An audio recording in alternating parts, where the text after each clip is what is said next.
Hi sir, ఎలా ఉన్నారు? బాగున్నానండి. మీరు ఎలా ఉన్నారు? బాగున్నాను సార్. చెప్పండి సార్, అసలు ఈ ది 100 కథ రాయడానికి మోటివేషన్ ఏంటి? రియల్గా జరిగిన ఇన్సిడెంట్ అనండి. రియల్గా ఏదైతే నేను ఒక ఇష్యూ గురించి నేను రీసెర్చ్ చేస్తున్నానో దానికి బిహైండ్ ఎంత దారుణంగా జరుగుతుంది అనేది ఎప్పుడైతే తెలుసుకున్నానో దానికి ప్రాపర్గా సొల్యూషన్ ఏదైనా ఉందని అంటే ద 100 అనేది నాకు అనిపించింది. కరెక్ట్, అదే కరెక్ట్ అని అనిపించింది. దాని ప్రాసెస్లోనే నేను చాలామంది ఒపీనియన్ కూడా తీసుకున్నాను. ఇలా అనుకుంటున్నాను, లేదు నువ్వు వెళ్ళే దారి కరెక్ట్గానే ఉంది, ఇదే కరెక్ట్ కూడా అని చెప్పారు. అంటే ఐపీఎస్లు కానీ చాలామంది వాళ్ళందరిది తీసుకుని నేను ఒక కథ చేసుకుంటున్న టైంలో సాగర్ గారు అనుకోకుండా, ఆయన ఎప్పటి నుంచో కలిసి ట్రావెల్ చేయడం, ఫ్రెండ్స్లా ఉండడం చేస్తున్న టైంలో ఆయన రమ్మన్నారు. వెళ్ళిన తర్వాత ఆయన దగ్గర ఏదైనా కథ నాదని అడిగారు, ఏదైనా కథ ఉంటే చేద్దామని. అంటే అప్పుడు నా దగ్గర ఉన్న ఈ పాయింట్ ఏదైతే చెప్తాను డిస్కస్ చేశాను. చేస్తే అప్పుడు ఆయన నా దగ్గర ఒక పోలీస్ ఆఫీసర్ లైఫ్లో రియల్గా జరిగిన ఇన్సిడెంట్ ఒకటి ఉంది, అది కూడా మీతో షేర్ చేసుకుంటాను చెప్పి షేర్ చేశారు. ఇది ఇన్కార్పొరేట్ చేసి ఆ ఇష్యూని కలిపి చేసింది ద 100 అండి. ఆయనతో ఎలా సార్ పరిచయం మీకు? ఆర్కే సాగర్ గారు. అంటే ఆర్కే సాగర్ గారు ఆయన మొగల్ రేకులు చేస్తున్న టైంలో మాకు కామన్ ఫ్రెండ్ ఉన్నారు, రవివర్మ అని చెప్పి. ఉయ్యాల జంపాల్లో హీరోయిన్ ఫాదర్గా చేశారు ఆయన. రవివర్మ ఇండస్ట్రీలో ఇద్దరు రవివర్మ ఉన్నారు, ఆ కన్ఫ్యూజన్ అయితే నడుస్తుంది. సో ఆయన ఏంటంటే నాకు బాగా క్లోజ్ ఫ్రెండ్ అనమాట. ఇంకా జస్ట్ లైక్ ఒక బ్రదర్ లాగే ఆయన ఉంటారు, అన్నలాగా ఏదైనా సపోర్ట్ ఉంటుంది నాకు బాగా ఆయనతోటి. ఆయన సరదాగా లొకేషన్కి రమ్మని ఇన్వైట్ చేస్తే వెళ్ళాను మొగల్ రేకులు జరుగుతున్న టైంలో. అప్పుడు సాగర్ గారిని పరిచయం చేశారు. చేస్తే నా ఇండిపెండెంట్ ఫిల్మ్స్లో రవివర్మ ఉంటారు, ఆయన చేశారనమాట. చేస్తున్నప్పుడు ఈయన గెస్ట్గా వచ్చేవారు సాగర్ గారు. వచ్చినప్పుడు అలాగే మా ఇద్దరి మధ్యలో అలా రిలేషన్ డెవలప్ అవుతూ వచ్చింది. అక్కడ ఎప్పుడైనా సరే మంచి సినిమా చేద్దాం, మంచి సినిమా, ఒక మంచి కథ ఉంటే చెప్పండి అని అనేవారు. అలాగా అనుకున్నాం కానీ అప్పుడు కుదరలేదు, సెట్ అవ్వలేదు. ఆయన తర్వాత ఆయన ట్రయల్స్లో ఆయన ఉన్నారు, నా ట్రయల్స్లో నేను ఉన్నాను. అనుకోకుండా ఆయన ఫోన్ చేయడం, అప్పుడు ఎప్పుడైతే కరెక్ట్గా ఈ పాయింట్ మీద నేను సినిమా చేద్దాం అనుకుని రీసెర్చ్ చేస్తున్నాను 100 మీద, అప్పుడు ఆయన కూడా అడిగేసరికి అలా కలిసిందనమాట. సార్, బేసిక్గా లా అండ్ ఆర్డర్ గురించి, రూల్స్ అండ్ రెగ్యులేషన్స్ గురించి మనం స్క్రిప్ట్ జనాలకి చెప్పేటప్పుడు ఫ్యాక్ట్స్ డిస్ట్రాయ్ అవ్వకుండా మనం ప్రజెంట్ చేయాల్సి వస్తుంది.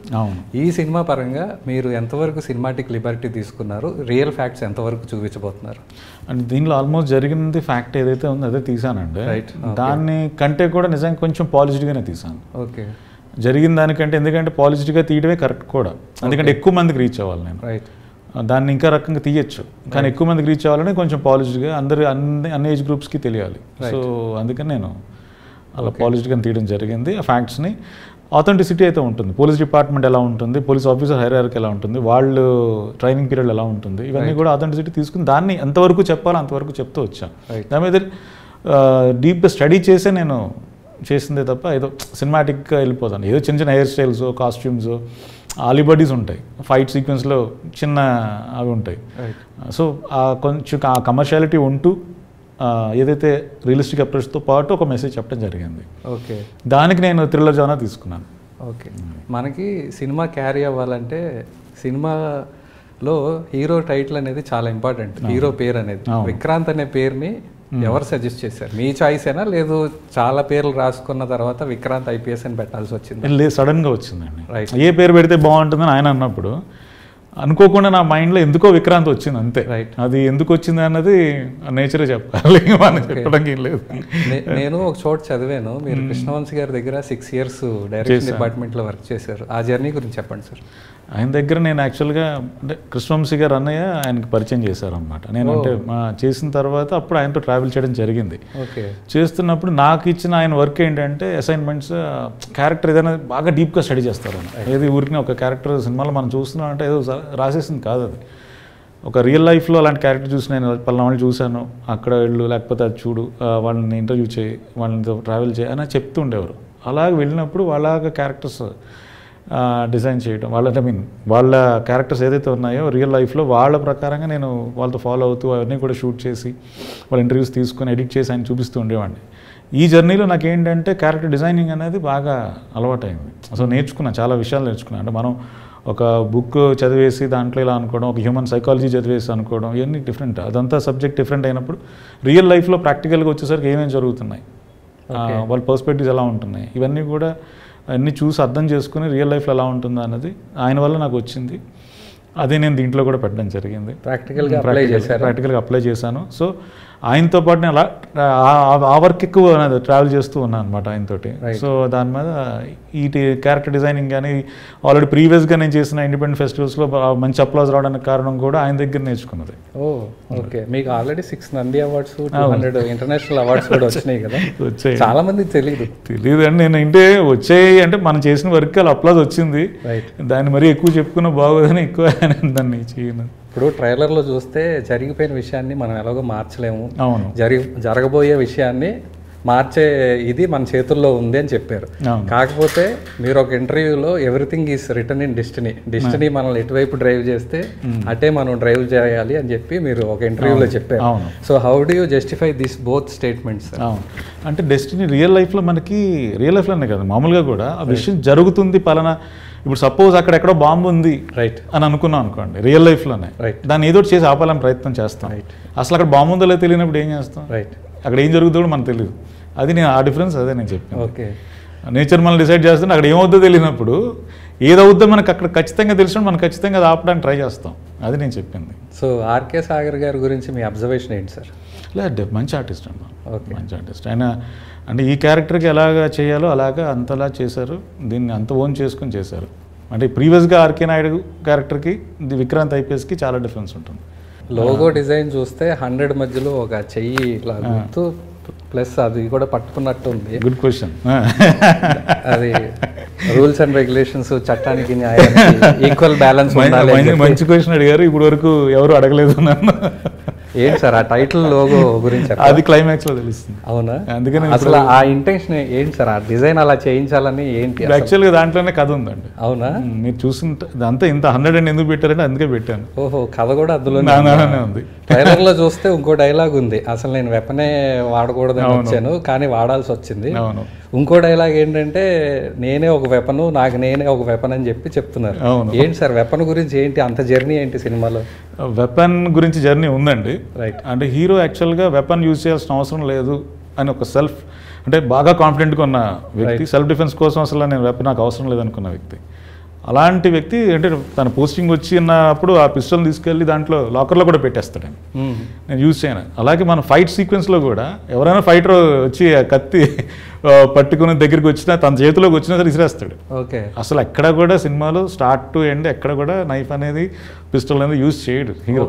కానీ యూజ్ చేయాల్సిన వచ్చిన సిచ్యువేషన్ వచ్చింది, పరిస్థితి. అప్పుడు ఏం జరిగినది కదా. అంటే ఇది యాక్చువల్గా రియల్ లైఫ్లో జరిగిన ఏదైతే పోలీస్ ఆఫీసర్ ఫాలో అయ్యారో అదే మేము పెట్టాం. ఓహో, రియల్గా ఆయన అలా ఒరిజినల్గా ఆయన అలా ఉండేవారు. ఓహో, ఆయనే తీసుకొచ్చి పెట్టాం.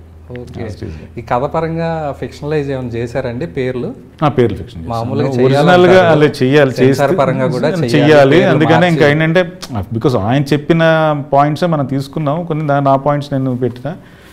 అది ఏంటంటే బికాస్ కొంతవరకు ప్రైవసీ కూడా వాళ్ళకి వాల్యూ ఇవ్వాలి కాబట్టి మనం అవన్నీ ఓపెన్గా పలానాదని మనం చెప్పట్లేదు. మాజీ వైస్ ప్రెసిడెంట్ వెంకయ్య నాయుడు గారు సినిమా చూశారని తెలిసింది, ఆయన రియాక్షన్, ఆయన రెస్పాన్స్ ఏంటి సార్? అద్భుతంగా చెప్పారండి, సినిమా గురించే చాలా బాగా చెప్పారు.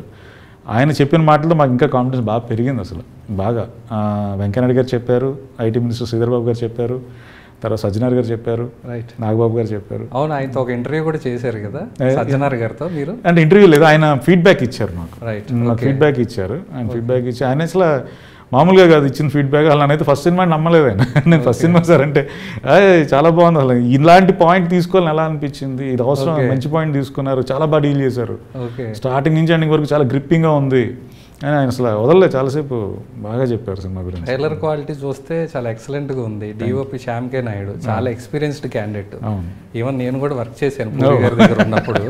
చాలా స్పీడ్, ఆయనకు ఒకసారి చెప్తే మొత్తం చేసుకుంటే వెళ్ళిపోతారు. ఆయనతో మీ జర్నీ ఎలా ఉంది సార్? కెమెరామెన్గా ఆయన సూపర్, చాలా డౌట్ లేదు సార్. హీరో గారు ఒక రియల్ లైఫ్ క్యారెక్టర్ని పోర్ట్రే చేస్తున్నప్పుడు everything has to be perfect on screen when you are presenting him, whether he is walking or talking or representing a person. So what was the training process he underwent?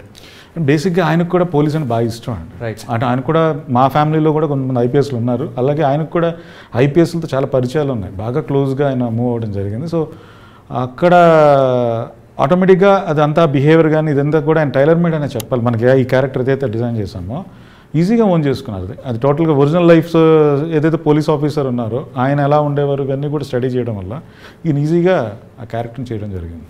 ఇంకేమైనా layers ఉన్నాయా sir? Police, crime ఇది కాకుండా under current layers 2-3 layers ఉంటాయి. వాటి గురించి ఏమైనా చెప్పగలరా? అది ఇప్పుడు సినిమాలో చూస్తేనే అది బాగుంది, ఎందుకంటే స్క్రీన్ ప్లే వైజ్ అది అన్ఫోల్డ్ చేస్తూ వెళ్ళాను. ఓకే, ఒక్కొక్క స్టేజ్ ఆ లేయర్ నేను ఇప్పుడు బయటికి చెప్పేస్తే మీకు ఆ థ్రిల్ ఫీల్ అవుతారు. ఇప్పుడు నేను ఇప్పుడు వెంకయ్యనాయుడు గారు అన్నా, సజ్జనార్ గారు అన్న, నాగబాబు గారు వీళ్ళందరూ ఎందుకు థ్రిల్ ఫీల్ అయ్యారంటే మేము చూపించింది కేవలం టీజర్ మాత్రమే. ట్రైలర్ ఒక లాస్ట్ స్టేజ్లో మన నాగబాబు గారికి అయితే ట్రైలర్ కూడా చూపించాం. ముందైతే వెంకయ్యనాయుడు గారు టీజరే చూపించాం, అప్పుడు ఇంకా ట్రైలర్ రెడీ అవ్వాలి. అప్పుడు అది చూసి వచ్చారు. హీరోయిన్ మిషా నారంగ్ కదా, ఏంటి సార్ అమ్మాయిని ఎలా సెలెక్ట్ చేశారు? మిషా నారంగ్ అంటే యాక్చువల్గా ఎవరైతే బాగుంటుంది అనుకున్నప్పుడు, అప్పుడు తెల్లవారితే గురువారం సినిమా చూసినప్పుడు మన క్యారెక్టర్కి అందులో ఉందా? ఓకే, చూశాను సినిమా. ఈ అమ్మాయి అయితే బ్యాప్ట్ అని చెప్పి అనుకుని అప్పుడు ఆ అమ్మాయిని పిలవడం జరిగింది. తను కొన్ని డైలాగ్స్ ఇచ్చాను, బాగా చేశారు పెర్ఫార్మెన్స్. తను బేసిక్గా దీంట్లో ఏంటంటే లవ్ ఇంట్రెస్ట్ లాగే కాదు, ఒక మంచి రోల్ తనది, కీ రోల్ ఉంది. సో మంచి క్యారెక్టర్ అమ్మాయి, చాలా మంచి ఫ్యూచర్లో కూడా చాలా మంచి క్యారెక్టర్స్ వస్తాయి ఈ సినిమా నుంచి. ఓకే, మ్యూజిక్ పరంగా చూస్తే హర్షవర్ధన్ రామేశ్వర్, అర్జున్ రెడ్డి, తర్వాత అనిమల్, తర్వాత ది 100. ఏంటి సార్ ఆయనతో వర్క్ ఎక్స్పీరియన్స్ ఎలా ఉంది? మీరు అనుకున్న అవుట్పుట్ తీసుకొచ్చారా? పైగా ఆయన చేసిన genres 2 complete different genres, Arjun Reddy కావచ్చు, అనిమల్ కావచ్చు. ఇది క్వైట్ స్ట్రైట్ ఫార్వర్డ్ ఒక కాప్ జర్నీ. దీనికి ఆయన ఎంతవరకు న్యాయం చేశారు? ఆయన సెట్ అయ్యారా? సెట్ అయ్యాడు. బేసిక్గా యానిమల్ కంటే ముందే అండి, యానిమల్ కంటే ముందే మేము కూర్చున్నాం. ఓకే, కూర్చున్నప్పుడు కథ చెప్పాము. కథ చెప్పినప్పుడు ఆయనకు బాగా నచ్చింది. ఆయనతో పాటు లిరిసిస్ట్ రాంబాబు కూడా అక్కడే కూర్చున్నారు. ఓకే, అది రాంబాబు గోసాల. Okay, right. తను ఏంటి మా కాలేజీలో జూనియర్ నాకు. తను అక్కడే కూర్చున్నారు. తను హర్షవర్ధన్ కూర్చున్నారు. కథ విన్న తర్వాత కథ ఎక్సలెంట్ ఉంది, ఇది డెఫినెట్గా చేద్దాం. ఎందుకంటే అది ఆయనలో ఉన్న ట్రెండీగా తీసుకొచ్చే ఇన్స్ట్రుమెంటేషన్ ఏదైతే ఉందో అది నాకు ఇష్టం. బేసిక్గా ఈ కథకి అలా ఉంటే బాగుంటుందని అనుకున్నాను నేను ఇంతకుముందు ఇంటర్వ్యూ చేసినప్పుడు ఆయన 2 సంబంధం లేని మ్యూజిక్లు విని ఆ రెండింటిని మిక్స్ చేస్తా అని చెప్పాడు. అలాగేమన్నా జరిగిందా ఇందులో?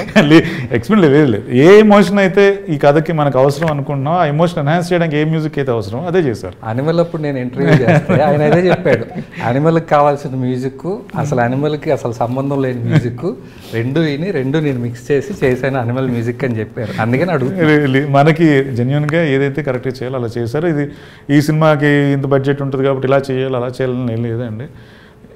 ఇది ఈ కథకి అంత ఇవ్వాలి అంత ఇచ్చారు. ఓకే, ఇచ్చారు, బాగా ఇచ్చారు, బాగా చేశారు. అసలు మీరే చెప్తారు సినిమా చూసాక చాలా బాగా చేశారు, ఆ బ్యాక్గ్రౌండ్ స్కోర్ చాలా బాగుందని.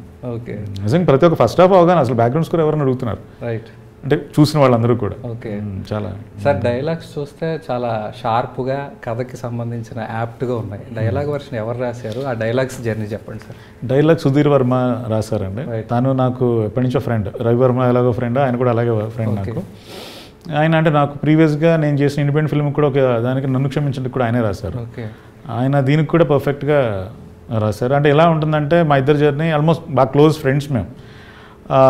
ఏదైనా సీన్ చెప్పినప్పుడు దాన్ని ఇలా చేస్తే బాగుంటుందని కూడా ఆయన చెప్తూ ఉంటారు. సో దానికి నాకు కాదు, నేను కొన్ని బౌండరీస్ ఇచ్చేస్తాను మళ్ళీ, ఇలా మీరు అలా వెళ్ళొద్దండి ఇలా బౌండరీస్. కానీ ఆ బౌండరీస్ ఇచ్చినా కానీ ఆయన ఏం ఫీల్ అవ్వకుండా ఈయన ఎక్స్పెక్ట్ చేసేది ఇదే, ఈయనకి ఇదే కావాలి అంటే. కొంతమంది రైటర్స్లో అంటే అందరినీ మనం అదే కాదు, కొంతమందిలో ఒకటి చెప్తే దాన్ని ఎలాబొరేట్గా బాగా ఎక్కువ రాసేస్తూ ఉంటారు. రైట్, మనకి ఇంతే చెప్పినా సరే దానికి 4-5 పేజెస్ ఉంటూ ఉంటుంది. దాన్ని మనం కట్ చేయలేక బాధపడాలి. సో ఈయన దగ్గర అలా ఉండదు, నాకు ఇదేనండి ఇంతలోనే కావాలి అని అంటే దాంట్లో ఎంతవరకు మ్యాక్సిమం చేయగలరు అంతవరకు చిన్న వర్డ్స్ తోటి అటు ఇటు మార్చి దాన్ని పర్ఫెక్ట్గా ఇవ్వగలరు. మీరు ఆల్రెడీ ట్రైలర్లో చూసే ఉంటారు, సింపుల్గానే ఉంటుంది. దానిలో నాకు గుర్తుంది, నేను అడుగుతున్నానంటేనే షార్ప్గా ఉన్నట్టే కదా, అంత షార్ప్గా ఆయన రాయగలరు. కావాలంటే మనకి రాయగలరు, లేదంటే ఎంత తక్కువ రాయాలో అంత తక్కువ కూడా రాయగలరు. ఓకే, ఈ సినిమా పరంగా మీరు ఫేస్ చేసిన ఛాలెంజెస్ ఏంటి, మీకున్న లిమిటేషన్స్ ఏంటి, ప్రొడ్యూసర్ సైడ్ నుంచి వచ్చిన హరాస్మెంట్స్ ఏంటి సార్? హరాస్మెంట్స్ అంటే ఫస్ట్ సినిమా అంటే మీరు ఇంతకు ముందు ప్రూవ్ అయ్యి ఉండొచ్చు, every film is a first film for the acclaimed director or wisdom ఉన్న డైరెక్టర్కి ఎవరికైనా everything is a first film. Challenge అదేదండి. ఏంటి మీ ఈ సినిమా వరకు ఛాలెంజెస్ ఏంటి, లిమిటేషన్స్ ఏంటి, హరాస్మెంట్స్ ఏంటి? అంటే హరాస్మెంట్స్ అంటే ఛాలెంజెస్ అంటే అవి పెద్ద పెద్ద మాటలు యాక్చువల్గా. ప్రతి సినిమాకి ఏదో ఒకటి ఉంటూనే ఉంటుంది, రైట్, ప్రతిదీ ఒకటి ఎక్స్పీరియన్స్ మనకి. అలాగే అన్ని సినిమాల్లో అన్ని నేను చేసిన ఇండిపెండెంట్ ఫిల్మ్స్, ఈవెన్ మా ఫ్రెండ్స్ ప్రొడ్యూస్ చేసినా నేను చేసుకున్నా ఏదో ఒకటి ఎక్స్పీరియన్స్ అవుతూనే ఉంటాం, దానివల్ల నేర్చుకుంటూనే ఉంటాం. అలాగే దీనికి నేర్చుకున్నాను, రైట్, అంతే. మీ సినిమాటిక్ జర్నీ స్టార్ట్ అవ్వడానికి ఎవరు సార్ బీజం వేసింది ఎవరు అసలు? బీజం అంటే ఇంకా ఆల్మోస్ట్ అంటే మీరు కృష్ణవంశీ గారి దగ్గర 6 years వర్క్ చేశారు, ఒక డిగ్రీ ఉంది మీకు, తర్వాత ఫిల్మ్ ఇన్స్టిట్యూట్కి వెళ్ళినట్టున్నారు. ఫిల్మ్ ఇన్స్టిట్యూట్ దాని బిఫోర్ ఏంటి సార్ అసలు మీ జర్నీ ఏంటి టువర్డ్స్ ఫిల్మ్? మిమ్మల్ని డ్రైవ్ చేసిన ఫోర్స్ ఏంటి? డ్రైవ్ చేసిన ఫోర్స్ ఆర్జీవి గారు అండి. రైట్. ఆయన డెఫినెట్గా అందరికీ ఆయనే ఉంటారు. అది మన జనరేషన్కి వచ్చే టైంకి డెఫినెట్గా ఆయన శివ సినిమా చూడడం, మనం కూడా డైరెక్షన్ చేస్తే బాగుండు అనిపించడం, అలా వస్తూ మేము కాలేజ్లో ప్లేలిట్స్ చేయడం, డ్రామాస్ చేయడం, మైమ్స్ ఇవన్నీ చేస్తూ ఉండేవాడిని. డెఫినెట్గా శివ ఇంపాక్ట్ మీ మీద ఉంది. ఎన్నిసార్లు చూసారు ఆ సినిమా? ఎన్నిసార్లు చూసినా గుర్తులో చూస్తూనే ఉంటాం. అది అంటే మీరన్నా నేనన్నా ఈరోజు ఇక్కడ కెమెరాస్ ముందు కూర్చొని మాట్లాడుతున్నాం అంటే సినిమా ఇంపాక్ట్ ఉండబట్టే. రైట్. లోపల ఉంటుంది. ఏది మనం ఏ క్రాఫ్ట్ అయినా కావచ్చు, కానీ సినిమాకి ఇన్ఫ్లుయెన్స్ వచ్చిన వాళ్ళమే. రైట్. ఏ క్రాఫ్ట్ అయినా కావచ్చు మనం. అలాగే నేను కూడా రావడం జరిగింది. వచ్చిన తర్వాత అలాగే నాకు ఎప్పుడైతే అప్లాజ్ రావడం స్టార్ట్ అయిందో స్టూడెంట్స్ నుంచి, వీళ్ళందరి నుంచి, ఫ్రెండ్స్ నుంచి, బాగా చేస్తున్నాను, అప్పుడు దాన్ని ప్రాపర్గా సెట్ చేసుకుని అప్పుడు ఫిల్మ్ ఇన్స్టిట్యూట్, అది మా ఫాదర్కి నేను ఎక్స్ప్రెస్ చేయడం, ఆయన ఎంకరేజ్ చేశారు. ఆయన అంటే చీఫ్ ఇంజనీర్ అయినప్పటికీ కూడా, నేను ఓన్లీ సన్ అయినప్పటికీ కూడా ఆయన నో చెప్పకుండా సరే వెళ్ళు చెయ్యి అని చెప్పి అన్నారు. అంటే ఇంజనీరింగ్ రైట్ దాన్ని అంటే ఒక సివిల్ సర్వెంట్గా చూడాలనేది ఆయనకు బాగా ఉండేది. నేను ఎప్పుడైతే ఎక్స్ప్రెస్ చేశానో ఇప్పుడు నో చెప్పలేదు. కానీ పాపం నేను అవార్డు తీసుకున్నది కూడా ఆయన చూడలేదు. ఆయన సడన్ డిమైస్ నాకు చాలా బాధ అనిపించింది. అంటే ఒక 5 years నేను తర్వాత అక్కడి నుంచి దాని నుంచి తేరుకోవడానికి 5 years పట్టింది. సడన్ డిమైజ్ అది సడన్గా జరిగింది. అంటే నేను ఇంకా జస్ట్ స్టార్టింగ్ స్టేజ్లో ఉన్నాను. ఇప్పుడు ఉండుంటే ఎంత బాగుండేది. అదే నేను నంది అవార్డ్స్ అన్నారు మీరు, తీసుకున్నప్పుడు కూడా ఆయన ఏ అవార్డు ఏది చూడలేదండి. అవునా? ఓకే. చూడలేదు, కానీ ఎంకరేజ్ చేశారు బాగా. స్ట్రైట్ ఫార్వర్డ్గా కొడుకుని ఎంకరేజ్ చేశారు. అసలు నో అనే లేదు, వేరే అబ్జెక్షన్ ఇది తనైతే తన ఫీలింగ్ అయితే చెప్పారు, కానీ నాకు ఇదే ఉంది ఎక్కువ అని నేను చెప్పాను, అదైతే నాకు చేయలేను అని చెప్పి. ఓకే.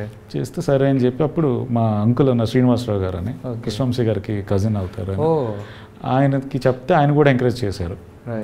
సో ఇంకొక అప్పుడు ఒపీనియన్ లాగా ఒక ఐఏఎస్ ఆఫీసర్ని కూడా అడిగారు మా ఫాదర్. ఆయన ఫ్రెండ్ ఉన్నారు, మా ఫ్రెండ్ అడిగితే ఆయన రాజశేఖర్ ఇప్పుడు ఏపీలో చేస్తున్నారు.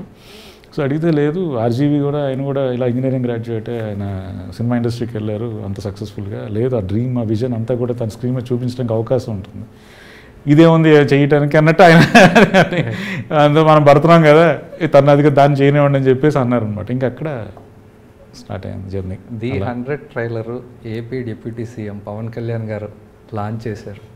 ఎలా ఉంది సార్ ఆ ఫీలింగ్? ఆయన రియాక్షన్ ఏంటి, ఆయన రెస్పాన్స్ ఏంటి, ఏం మాట్లాడారు మీతో అసలు? అది రెస్పాన్స్ అయితే చాలా బాగుందండి. బేసిక్గా ట్రైలర్ ఇప్పుడు లాంచ్ చేసిన దానికంటే ముందే ఆయన చూసేశారు. రైట్. చూసిన తర్వాత మన హీరో ఎప్పుడైతే ఆయన చూపించారో అప్పుడే రిపీటెడ్గా నెంబర్ ఆఫ్ టైమ్స్ ఆ ట్రైలర్ చూసి ఇది బాగుంది నేను లాంచ్ చేస్తాను అన్నారు. అన్నమాట ప్రకారంగానే ఇప్పుడు లాంచ్ చేశారు. అది డెఫినెట్ మనకి ఆయన ఇది ఎందుకంటే ఈ సినిమా ఒకటి చేస్తుందండి, అది నేను ఏంటంటే పెద్ద పెద్ద వాళ్ళందరినీ తీసుకొచ్చింది ఇప్పటివరకు. ఈ సినిమా కథ కానీ దాంట్లో ఉన్న ఇష్యూ కానీ అంతా కానీ ఒక డిజైన్ ఉంది, ఒక నేచర్ ఏదో ప్లాన్ చేసింది అనేది అర్థమవుతుంది. దాని ప్రకారంగానే సినిమా అంతా కూడా పెద్దవాళ్ళని కనెక్ట్ చేసుకుంటూ, ఇంటర్నేషనల్ ఆడియన్స్ కనెక్ట్ చేసుకుంటూ వస్తుంది.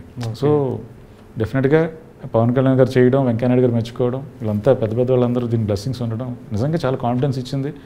అలాగే ఆడియన్స్ కూడా దీన్ని ముందుకు తీసుకెళ్తారు, పైకి మంచి స్థాయికి తీసుకెళ్తారని మాత్రం అనుకుంటున్నాను. మా ప్రయత్నం అయితే ఆనెస్ట్గా చేశాం. ఎవరితో జర్నీ చేయబోతున్నారు నెక్స్ట్ అయితే టూ టైప్స్ ఆఫ్ జానర్స్ అనుకున్నానండి. అది ఆల్రెడీ కొంతమందిని అంటే హీరోస్ని అడగడం జరిగింది. సో వాళ్ళు కూడా చాలా పాజిటివ్గా ఉన్నారు. వాళ్ళకి వెళ్ళి కొంచెం నరేషన్స్ ఇచ్చి సినిమా బయటకు వచ్చాక దాన్ని బట్టి ప్లాన్ చేయాలి. ఈ సినిమాలో ధన్యా బాలకృష్ణ గారు ఒక క్యారెక్టర్ చేసినట్టున్నారు. ఆవిడ ఎక్కడ టీజర్లో కానీ ట్రైలర్లో కానీ నాకు కనిపించినట్టు లేదు. ఏంటి ఆవిడని హైడ్ చేయడానికి ఏంటి రీజన్? ఆవిడ క్యారెక్టర్ ఏంటి అసలు? అంటే ఆవిడ ఒక్కనే హైడ్ చేయలేదు, అందరూ చాలా మంది హైడ్ చేశారు. నాకు ఇంట్రెస్ట్ కొద్ది అడుగుతున్నాను. అదే ఆవిడని హైడ్ చేయడం అంటే ఏం లేదు. ఇప్పుడు ట్రైలర్లో నేను ఎంత చూపెట్టాలనుకున్నాను అంతే చూపెట్టాను. అంటే డెఫినెట్గా చాలా ఇంపార్టెంట్ క్యారెక్టర్. ఇంపార్టెంట్ క్యారెక్టర్ అది అలా అనుకో, అందరూ ఆర్టిస్టులు ఇంపార్టెంట్. దీనిలో స్క్రీన్ మీద కనపడే ప్రతి ఆర్టిస్టు ఒక పర్పస్ ఉంటుంది. ఇప్పుడు గిరిధర్ చేశారు మా ఫ్రెండ్, ఆయన కూడా అంటే వర్మలాగా ఆయన కూడా నాకు అలాగే, ఆయన కూడా ఒక పర్పస్ఫుల్ క్యారెక్టర్. తర్వాత మన ధన్యా బాలకృష్ణ కానివ్వండి, కళ్యాణి నటరాజన్ కానివ్వండి, ఆవిడ ఉండండి, తర్వాత లక్ష్మీ గోపాల స్వామి గారు కానివ్వండి, వాళ్ళంతా కూడా అన్నీ కూడా పర్పస్ఫుల్గానే ఉంటాయి. సార్ మామూలుగా నేనైనా జనరల్ ఆడియన్స్ అయినా సినిమాకి వెళ్ళేటప్పుడు టికెట్ బుక్ చేసినప్పుడు రన్ టైం ఎంత అని చూస్తాను. నిజంగా run time does it really matter in this present scenario sir? లేదండి, మనసు కనెక్ట్ అయ్యి నిజంగా అనుకుంటాం కానీ వన్స్ ఎమోషనల్గా కనెక్ట్ అయిన తర్వాత ఫిల్మ్ వెళ్తుంటే అది చూసేస్తాం చివరి వరకు. అలా అనుకుంటే పెద్ద పెద్ద రన్ టైమ్స్ ఉన్న సినిమాలు పెద్ద పెద్ద హిట్లు అయినాయి కదా, దానికి రన్ టైమే మనం వల్ల సినిమా ఉంటుంది. ఇది షార్ట్గా ఇప్పుడు నేను 45 minutes తీసాను ఒక ఫిల్మ్, ఇది నన్ను క్షమించండి అనేది ఒక ఇండిపెండెంట్ ఫిల్మ్. అది చూసినట్టు 5 minutes ఫిల్మ్లో ఫీల్ అయ్యారు, ఓకే 45 minutesలో ఫీల్ అవ్వలేదు. అంటే మనం 45 minutes కూడా నీచంగా తీస్తే అది గంటలు గడిచిపోయినట్టే అనిపిస్తుంది, అది కూడా మనం బేర్ చేయలేం. బట్ మనకి ఇచ్చే అక్కడ ఫీల్ ఏదైతే ఉందో, అది గ్రిప్పింగ్గా వెళ్ళే స్క్రీన్ ప్లే ఏదైతే ఉందో, అది ఇంట్రెస్ట్ క్రియేట్ చేస్తూ దాంట్లో ఉన్న ఎమోషన్ మనం స్ట్రాంగ్గా ఉన్నప్పుడు డెఫినెట్గా రన్ టైమే పట్టించుకోరు ఆడియన్స్. ఓకే, అది మంచి విషయం ఏదైతే ఉన్నా సార్ డెఫినెట్గా ఎంకరేజ్ చేస్తారు. సెన్సార్ పరంగా ఏంటి సార్ టాక్? సెన్సార్ అయిపోయింది? సెన్సార్ అయిపోయిందండి, చాలా పాజిటివ్ అండి, చాలా పాజిటివ్ టాక్ వచ్చింది. ఈవెన్ నాకు కూర్చోబెట్టి సినిమా గురించి చాలా బాగా చెప్పారు, మెంబర్స్ అందరూ కూర్చోబెట్టి. ఈవెన్ మేడం కూడా చాలా బాగుంది, చాలా మంచి సినిమా తీశారు, చాలా. Your awards are getting worth on July 11th. అది వర్త్ అవ్వాలని మనం కోరుకుంటున్నాం, ఎందుకంటే మన ప్రయత్నం ఆనెస్టీ అంత నిజాయితీగా నిలిపోయాం. అది ఆడియన్స్ చేతుల్లో ఉంది, ఆడియన్స్ డెఫినెట్గా ఎంకరేజ్ చేస్తారు. మంచి సినిమాలు ఎప్పుడు ఎంకరేజ్ చేస్తూనే ఉన్నారు, అలాగే మాది కూడా ఎంకరేజ్ చేస్తారు, డెఫినెట్గా చేస్తారని మాత్రం మంచి హోప్తోనే ఉన్నాం, కాన్ఫిడెంట్గానే ఉన్నాం. సార్ ఇది యాక్షన్ ఎంటర్టైన్ అని అంటున్నారు, యూనివర్సల్గా క్యాటర్ అయ్యే ఎలిమెంట్స్ ఏమేమి ఉన్నాయి సార్?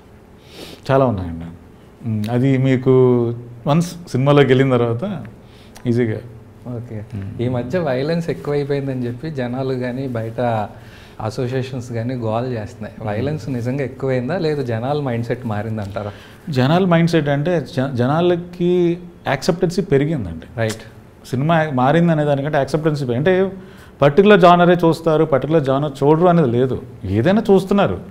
వాళ్ళకి ఆ టైంకి అది వస్తే అది చూస్తున్నారు, అది ఎంజాయ్ చేస్తున్నారు, అంతే తప్పించి ఇది మైండ్ సెట్ మారిపోయింది అనేది నేను పెద్దగా తీసుకోవట్లేదు. ఎందుకంటే ఎమోషన్స్ కరెక్ట్గా ఉన్నప్పుడు వాళ్ళ యాక్సెప్టెన్సీ అనేది మంచి సినిమా వచ్చింది అని అంటే పెద్దగా పబ్లిసిటీ లేని సినిమాలు కూడా ఓటీటీలోకి వచ్చేంత వరకు వెయిట్ చేయట్లేదు, డైరెక్ట్ థియేటర్స్కి వెళ్ళిపోతున్నారు. ఇప్పుడు లాంగ్వేజ్తో పని లేదు, ఏ లాంగ్వేజ్ వెళ్ళిపోతున్నారు. అది అందుకని జస్ట్ ఒక మన సోషల్ మీడియాలో ఈ సినిమా బాగుందంట అని అంటే చాలు, అరే అని ఓటీటీ వరకు ఆగట్లా, వెళ్ళిపోతున్నారు, చూస్తున్నారు. సో యాక్సెప్టెన్సీ పెరిగింది. దాంట్లో వైలెన్స్ ఉందా లేదా అని అక్కడ అది ఆ పర్స్పెక్టివ్లో ఆ డైరెక్టర్కి అది అవసరం అయితే అది పెట్టుండొచ్చు. నా కథకి ఆ ఛాన్స్ ఉంది కానీ నేను పెట్టలేదు. ఎందుకు పెట్టలేదు అని అంటే ఈ విషయం చాలామందికి రీచ్ అవ్వాలి. రైట్, సో ఈ రీచ్ అవ్వాలి అంటే నాకు ఇంకా ఆడియన్స్ ఎక్కువ మంది కావాలి. ఓకే, ఇప్పుడు ఓన్లీ ఏ వరకు నేను పరిమితం అయిపోతే దాని కింద ఉన్న ఆడియన్స్కి కూడా ఇది ఇంపార్టెంట్ కదా. రైట్, దాన్ని మళ్ళీ దాన్ని చేయాలంటే ఎందుకు చేసేదే మనం అలా చేద్దామని చేసామని. Okay, all the best sir. Thank you so much.